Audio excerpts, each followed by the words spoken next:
Thank you. Now, the major cryptocurrency exchange, FTX, which is run by Sam Bankman-Fried, has collapsed and declared bankruptcy.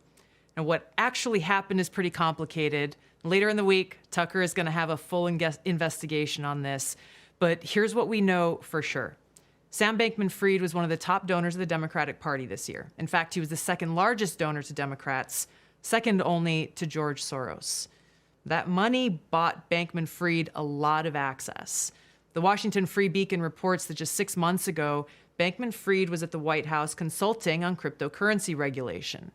Now, at the same time, Bankman-Fried was pretending to be a kind of Robin Hood figure who didn't care at all about money. He shot this promotional video, for example. The guy you see next to me is the most generous billionaire in the world, and I found him. Hi, my name is Sam, and this is my story. Last year, this 29-year-old guy donated $50 million. Next year, he's planning to donate $500 million a year. And next decade, he will probably give away more than $10 billion. The amount of good that you can do for the future of the world is really large, and it's way more than you can do to actually make yourself happy with anything like that amount of money. And he is funding everything you can think of. Global warming. It's one of the biggest problems that we have to tackle together as a world. COVID-19 preparedness. We have to be ready for the next pandemic.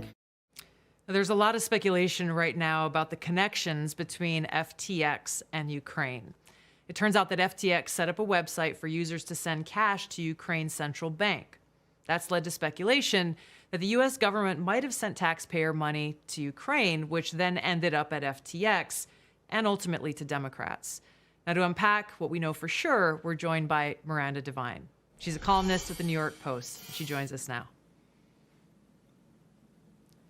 Thanks for joining us, Hi, Miranda. Chelsea. Tell us what's going on here. Well, look, what we know is that this is a cryptocurrency is really a pretty unregulated industry. It's something that Warren Buffett says is an industry of charlatans. And he says it's selling worthless material. It's basically digital currency, doesn't exist. And we have this kid who lives a very bizarre lifestyle in the tax haven of the Bahamas, sleeps on his beanbag when he isn't living in a 10-person polycule, which I'm told is like a throuple, a sort of sexual romantic relationship with a number of people. He somehow became the youngest billionaire in the world, was worth up to $20 billion at one point, and he was shuffling this sort of pretend money around the place and was being feted on the cover of Fortune and Forbes. As you say, he was the second biggest donor to the Democrats for the midterms, and he also donated $10 million to Joe Biden in 2020 to become president. He frequently went to the White House and was really in the bosom of the left. And as you see, he was indulging in all sorts of woke causes, including Ukraine.